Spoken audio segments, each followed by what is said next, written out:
Дайыны жок Садырдын билимине тийишпей эле койгула. Россиядан окуп илим казган Акаев эмне кылды? Орустан аял алып, орусча түш жоруган Бакиев эмне болду? Чет мамлекетте кыдырып, орусча эмес англисче чаккан Роза Апчевичче? Алмазбек Атамбаевке болсо сөз жок. 30 жылда билимдүүсүндө көрдүк. Ошондуктан бизге азыр Садырдай мыкты менеджер керек.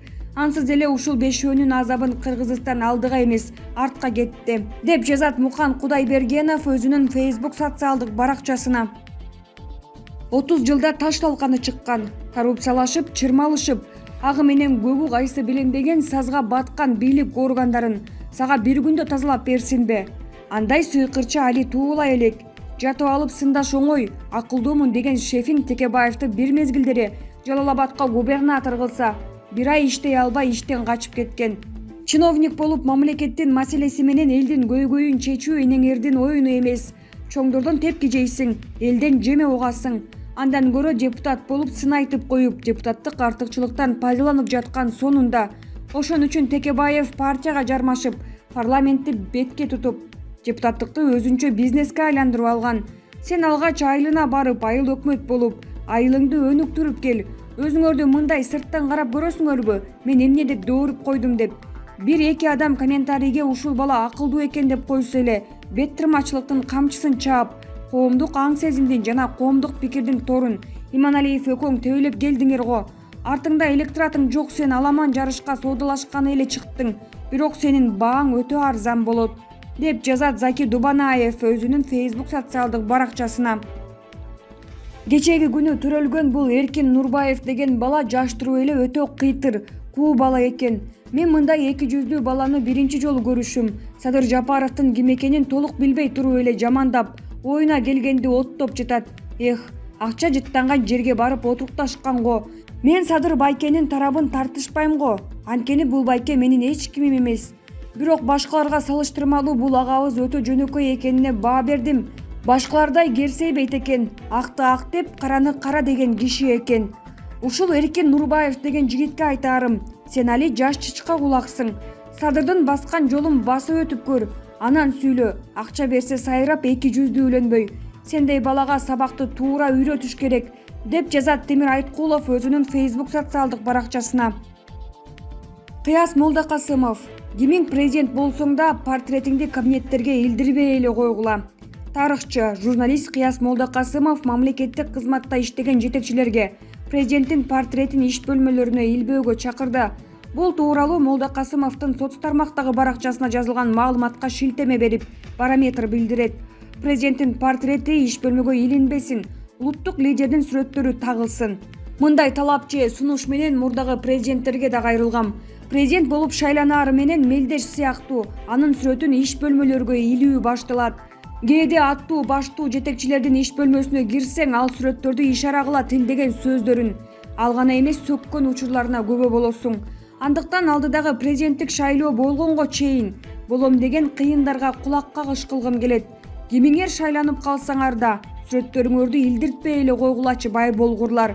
Бала бакча башчысынан тартып ар бир мектеп мүдүрү, айыл өкмөт башчысы, башкы дарыгерлер жана башка жетекчилерди санаганда бери дегенде эле 7000дей портрет талап кылынат экен. Ар бир портретти орто эсеп менен 2000 сомдон да эсептесек 14 миллион сом кетет экен. Аларды соңку 30 жылда мыйзамдуу эсептелген 4 президентке көбөйтсөк 56 миллион сом болот экен. Демек ушунча акча шамалга учкандай эле жок болуптур. Эгерде таптакыр эле артыңарда жайда калтыргыңар келбесе, сүрөтсүз бөлмөгө отурбайбыз десеңер, соңку 100 жыл аралыгында жашап, эмгектенген улут лидери атыккан Жусуп Абдрахманов менен Исхак Разаковдун сүрөтүн илип алгыла. Эч жаңылбайсыңар. Ал эми президент болуп шайланып калганыңар өзүңөрдүн жылмайган сүрөтүңөрдү дубалга тактыруудан баш тарткыла. Эгер силерде куулбай, улуттук лидерге айлансаңар, сүрөтүңөрдү береги 2 сүрөттөй эл издеп жүрүп өздөрү аздектеп алышат. Анда макулдаштыкпы, деп жазды Молдокасымов. Булак Барометр чекиткейжи. Бактыбек Калмаматов: элдик толкундоолорго кайсы бир деңгээлде себепчи болуп калганыма ыңгайсыз болуп жүрөм. Супер ТВ каналынын саясий коктейль берүүсүнө маек берген экс-депутат Бактыбек Калмаматов элдик толкундоолорго кайсы бир деңгээлде себепчи болуп калганыма ыңгайсыз болуп жүрөм деп билдирди. Бүгүнкү күндө бир дагы саясий топ, саясий партия жада калса ошол элдик толкундоолордун натыйжасында бийликке келген адамдар дагы ошол 5-6 октябрда болгон окуяларга юридикалык статус берише элек. Эмне деп беришерин да билишпейт. Революция, элдик төңкөрүш дейин десе Сооронбай Жээнбековдон башка эч ким кеткен жок. Сооронбай Жээнбеков менен Садыр Жапаров гана орун алмашты. Орун алмашуудан сумма өзгөрбөйт деген даана ушул кыргыздын саясатында болду. Эл 5-октябрь күнү адилетсиздикке каршы, коррупцияга каршы, люстрация болсун деп чыккан. Балтабай же Тешебай кызматка келсин деп эмес, бүгүнкү президенттин юротделине айланып калган, биз атынан айтпай чимкирик деп калган жогорку кеңеш өлкөнү башкарып, ошолордун бири президенттин милдетин аткарып жатат. Эмне өзгөрдү? Эч нерсе. Кече Сооронбай Жээнбековду анга түрткөндөр бүгүн Садыр Жапаровду тегериктеп, бизге кантип жашоо жөнүндө, арам менен адалдын айырмасы жөнүндө сабак өтүп жатышат. Мен азыр кайсы бир деңгээлде ошол иштерге 5-октябрдагы элдик толкундоого себепчи болуп калганым үчүн осол болуп, ыңгайсыз болуп олтурам дейт Калма Маатов. Булак Супер Чекит ТВ. Өмүрбек Текебаев Жапаров деңгээлин көрсөтүп, Атамбаевден да өткөн басмачылык саясатты улантып жатат. Атамекен партиясынын лидери жогорку кеңештин депутаты Өмүрбек Текебаев Садыр Жапаровдун Мегаком чырындагы айыптоосуна азаттык аркылуу жооп берди. Биринчиден, Жапаров өзүнүн деңгээлин көрсөттү. Экинчиден, сотко түздөн түз көрсөтмө берди. Анын достору мамлекетти, парламентти, күч түзүмдөрүн башкарып турушат. Биздин соттор көз карандысыз боло элек, аларга бул түздөн түз көрсөтмө. Атамбаевден да өткөн басмачылык саясатты улантып жатат. 23 ноябрда 1 май райондук соту Атамекен партиясынын лидери жогорку кеңештин депутаты Өмүрбек Текебаевди депутаттык мандатын жокко чыгарды. Тагыраагы акын президенттикке талапкер Темирлан Ормуковдун арызын сот канааттандырды. Соттун мындай чечимин Өмүрбек Текебаев тастыктап, бул саясий чечим экенин мен так айтып коюшум керек. Бүгүнкү бийликтегилер фракция башчыларынан жана башка күбөлөрдүн алдында мага мандатты керек болсо алып коебуз деп айткан учурлар болгон. Сот дагы эле саясий буйрукту аткарып жатат деп билдирген. Булак Алакан Чекит биз. Өкмөт той жана массалык иш-чараларды өткөрүүгө уруксат берди. Кыргыз өкмөтү өлкөдөгү коомдук иш-чараларды өткөрүүгө 1 декабрдан тарта расмий түрдө уруксат берет. Бул туурасында вице-премьер Эльвира Сурабалдиева брифинг учурунда билдирди. Анын айтымында кийинки айдан тарта экономикалык чектөөлөр жөнүндөгү өкмөттүн 17 октябрдагы токтому күчүн жоготот. Ал документте төмөнкү жайлардын иштөөсүнө чектөө коюлган.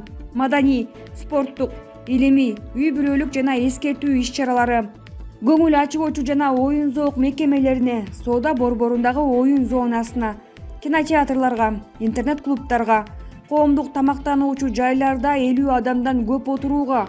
Ошондой эле Сурабалдиева мындан ары ар бир регион жана облустун бийлик башчылары эпидемиологиялык кырдаалга жараша өз алдынча чектөө же уруксат берүү боюнча чечим кабыл алаарын эскертти. Булак Назар Ньюс Чекит КИЖ. УКМКнын төрагасы Камчыбек Ташиев ооруканага түштү. Бул тууралуу Коом пресс сайтына УКМКнын басма сөз катчысы Рахат Сулайманова билдирди. Ооба, анын жүрөк оорусунан улам ооруканага түшүп калганы чын. Учурда дарыгерлердин көзөмөлүндө болуп жатат. Эч кандай тынчсызданууга негиз жок.